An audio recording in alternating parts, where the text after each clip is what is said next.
غفوری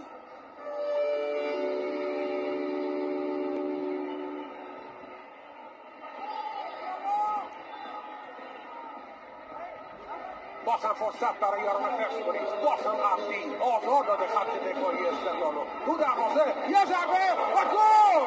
گل دوم برای پرسپولیس. پرسپولیسیا چجوری به بازی برمیگردن و حالا امیری گل دوم رو میزنه.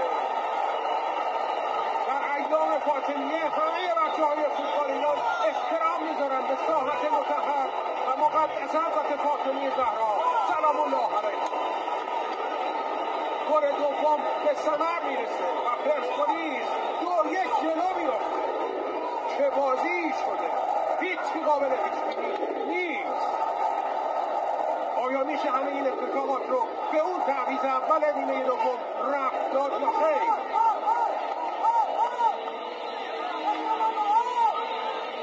امیری سجده شکر هم به پا میکنه و اینجوریه که دروازه استقلال باز میشه و این توپیست که در چارچوب دروازه قرار میگیره.